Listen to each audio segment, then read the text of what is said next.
laba haweeney ah oo ay Xamaas ay ku haysteen Gaza ayaa la sii daayay sida ay sheegeen kooxda Falastiiniyiinta iyo guddiga caalamiga ah ee Laanqeyrta Cas ICRC. Siideenta labada la haystay oo lagu kala magacaabo Yojavet Lejevis oo 85 jir ah iyo Nored Kober oo 75 jir ah ayaa waxaa xaqiijisay ICRC dhigay in labada maxaabuus la sii daayay kadib wadahadal ay la yeesheen dowladaha Qatar iyo Masar. Qoraal uu soo saaray afhayeenka Abu Cubayda waxa uu ku sheegay kanaalka kooxda ee Telegram in maxaabiista lagu sii daayay sababo bani'aadinimo iyo sababo caafimaad. Raggii qabay haweenkan waayeelka ayaa iyagan oo da ah weli gacanta ugu jira Xamaas, kuwaas oo lagu hayo Gaza sida ay sheegeen saraakiil Israa'iil oo hadlay. Xamaas waxa ay qabatay in ka badan 200 oo qof oo ay ku jiraan askar Israa'iili ah iyo ajaanib intii lagu guda jiray weerarka ay ku qaadeen koonfurta Israa'iil 7 Oktoobar. Dhinaca kale, Israa'iil ayaa weli duqeyn ka wada marinka Gaza, iyadoo tirada dhimashada shacabka Gaza ay kor u dhaafayso 5,000 oo qof. Wargeyska The Wall Street Journal ee ka soo baxa Mareykanka ayaa qoray inuu fashil uu ku dhammaaday qorshe shalay oo Isniin ahayd lagu sii deyn lahaa la haystayaal shisheeye oo ururka Xamaas gacanta ay ku hayaan. Cadadkii shalay ee wargeyska ayaa waxaa lagu xusay in dagaalamayaasha Xamaas shuruud ay ku xireen inay sii daayaan 55 qof oo shisheeye ah, kuwaas oo qayb ka ah dadka la haystayaasha ee lagu hayo magaalada go'doonsan ee Gaza. Dowladaha Masar iyo Qatar ayaa inta badan dadaal ugu jira howlaha dhexdhexaadinta ee lagu sii deynayo la haystayaasha ay ururka Xamaas ay ka soo qafaasheen gudaha Israa'iil bishii Oktoobar 7. Xanad Cali Guuleed, Goobjoog, Muqdisho. Laba haweeney ah oo ay Xamaas ay ku haysteen Gaza ayaa la sii daayay sida ay sheegeen kooxda Falastiiniyiinta iyo guddiga caalamiga ah ee Laanqeyrta Cas ICRC. Siideenta labada la haystay oo lagu kala magacaabo Yojavet Lejevis oo 85 jir ah iyo Nored Kober oo 75 jir ah ayaa waxaa xaqiijisay ICRC dhigay in labada maxaabuus la sii daayay kadib wadahadal ay la yeesheen dowladaha Qatar iyo Masar. Qoraal uu soo saaray afhayeenka Abu Cubayda waxa uu ku sheegay kanaalka kooxda ee Telegram in maxaabiista lagu sii daayay sababo bani'aadinimo iyo sababo caafimaad. Raggii qabay haweenkan waayeelka ayaa iyagan oo da ah weli gacanta ugu jira Xamaas, kuwaas oo lagu hayo Gaza sida ay sheegeen saraakiil Israa'iil oo hadlay. Xamaas waxa ay qabatay in ka badan 200 oo qof oo ay ku jiraan askar Israa'iili ah iyo ajaanib intii lagu guda jiray weerarka ay ku qaadeen koonfurta Israa'iil 7 Oktoobar. Dhinaca kale, Israa'iil ayaa weli duqeyn ka wada marinka Gaza, iyadoo tirada dhimashada shacabka Gaza ay kor u dhaafayso 5,000 oo qof. Wargeyska The Wall Street Journal ee ka soo baxa Mareykanka ayaa qoray inuu fashil uu ku dhammaaday qorshe shalay oo Isniin ahayd lagu sii deyn lahaa la haystayaal shisheeye oo ururka Xamaas gacanta ay ku hayaan. Cadadkii shalay ee wargeyska ayaa waxaa lagu xusay in dagaalamayaasha Xamaas shuruud ay ku xireen inay sii daayaan 55 qof oo shisheeye ah, kuwaas oo qayb ka ah dadka la haystayaasha ee lagu hayo magaalada go'doonsan ee Gaza.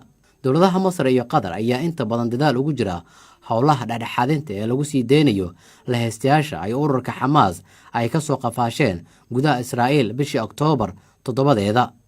Xanad Cali Guuleed, Goobjoog, Muqdisho. Laba haweeney ah oo ay Xamaas ay ku haysteen Gaza ayaa la sii daayay sida ay sheegeen kooxda Falastiiniyiinta iyo guddiga caalamiga ah ee Laanqeyrta Cas ICRC. Siideenta labada la haystay oo lagu kala magacaabo Yojavet Lejevis oo 85 jir ah iyo Nored Kober oo 75 jir ah ayaa waxaa xaqiijisay ICRC dhigay in labada maxaabuus la sii daayay kadib wadahadal ay la yeesheen dowladaha Qatar iyo Masar. Qoraal uu soo saaray afhayeenka Abu Cubayda waxa uu ku sheegay kanaalka kooxda ee Telegram in maxaabiista lagu sii daayay sababo bani'aadinimo iyo sababo caafimaad. Raggii qabay haweenkan waayeelka ayaa iyagan oo da ah weli gacanta ugu jira Xamaas, kuwaas oo lagu hayo Gaza sida ay sheegeen saraakiil Israa'iil oo hadlay. Xamaas waxa ay qabatay in ka badan 200 oo qof oo ay ku jiraan askar Israa'iili ah iyo ajaanib intii lagu guda jiray weerarka ay ku qaadeen koonfurta Israa'iil 7 Oktoobar. Dhinaca kale, Israa'iil ayaa weli duqeyn ka wada marinka Gaza, iyadoo tirada dhimashada shacabka Gaza ay kor u dhaafayso 5,000 oo qof. Wargeyska The Wall Street Journal ee ka soo baxa Mareykanka ayaa qoray inuu fashil uu ku dhammaaday qorshe shalay oo Isniin ahayd lagu sii deyn lahaa la haystayaal shisheeye oo ururka Xamaas gacanta ay ku hayaan. cadadkii shalay ee wargeyska ayaa waxaa lagu xusay in dagaalamayaasha xamaas shuruud ay ku xireen inay sii daayaan 55 qof oo shisheeye ah kuwaas oo qayb ka ah dadka la haystayaasha ee lagu hayo magaalada go'doonsan ee Gaza. dowladaha Masar iyo Qatar ayaa inta badan dadaal ugu jira howlaha dhexdhexaadinta ee lagu sii deynayo la haystayaasha ay ururka Xamaas ay ka soo qafaasheen gudaha Israa'iil bishii Oktoobar 7-deeda. Xanad Cali Guuleed, Goobjoog, Muqdisho. laba haweeney ah oo ay Xamaas ay ku haysteen Gaza ayaa la sii daayay sida ay sheegeen kooxda Falastiiniinta iyo guddiga caalamiga ee Lanqeyrta Cas ICRC. siideenta labada la haystay oo lagu kala magacaabo Yojavet Lejevis oo 85 jir ah iyo Nored Kober oo 75 jir ah ayaa waxaa xaqiijisay ICRC dhigay in labada maxaabuus la sii daayay kadib wadahadal ay la yeesheen dowladaha Qatar iyo Masar. qoraal uu soo saaray afhayeenka Abu Cubayda waxa uu ku sheegay kanaalka kooxda ee Telegram in maxaabiista lagu sii daayay sababo bani'aadinimo iyo sababo caafimaad. raggii qabay haweenkan waayeelka ayaa iyagan oo ah weli gacanta ugu jira Xamaas kuwaas oo lagu hayo Gaza sida ay sheegeen saraakiil Israa'iil oo hadlay. Xamaas waxa ay qabatay in ka badan 200 oo qof oo ay ku jiraan askar Israa'iili ah iyo ajaanib intii lagu guda jiray weerarka ay ku qaadeen koonfurta Israa'iil 7 Oktoobar. dhinaca kale Israa'iil ayaa weli duqeyn ka wada marinka Gaza iyadoo tirada dhimashada shacabka Gaza ay kor u dhaafayso 5,000 oo qof. wargeyska The Wall Street Journal ee ka soo baxa Mareykanka ayaa qoray inuu fashil uu ku dhamaaday qorshe shalay oo Isniin ahayd lagu sii deyn lahaa la haystayaal shisheeye oo ururka Xamaas gacanta ay ku hayaan. cadadkii shalay ee wargeyska ayaa waxaa lagu xusay in dagaalamayaasha Xamaas shuruud ay ku xireen inay sii daayaan 55 qof oo shisheeye ah kuwaas oo qayb ka ah dadka la haystayaasha ee lagu hayo magaalada go'doonsan ee Gaza.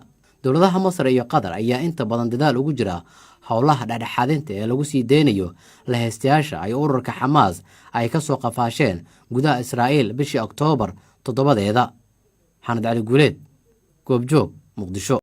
laba haweeney ah oo ay Xamaas ay ku haysteen Gaza ayaa la sii daayay sida ay sheegeen kooxda Falastiiniinta iyo guddiga caalamiga ee Lanqeyrta Cas ICRC. siideenta labada la haystay oo lagu kala magacaabo Yojavet Lejevis oo 85 jir ah iyo Nored Kober oo 75 jir ah ayaa waxaa xaqiijisay ICRC dhigay in labada maxaabuus la sii daayay kadib wadahadal ay la yeesheen dowladaha Qatar iyo Masar. qoraal uu soo saaray afhayeenka Abu Cubayda waxa uu ku sheegay kanaalka kooxda ee Telegram in maxaabiista lagu sii daayay sababo bani'aadinimo iyo sababo caafimaad.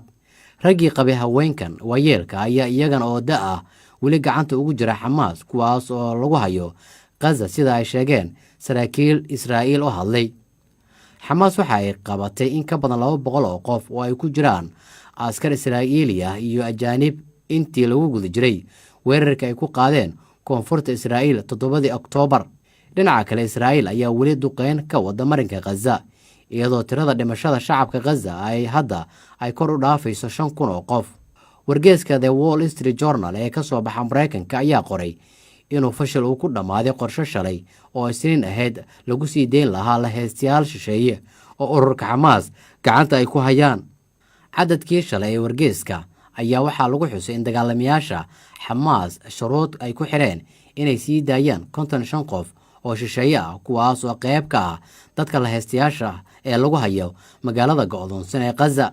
dowladaha Masar iyo Qatar ayaa inta badan dadaal ugu jira howlaha dhexdhexaadinta ee lagu sii deynayo la haystayaasha ay ururka Xamaas ay ka soo qafaasheen gudaha Israa'iil bishii Oktoobar 7-deeda.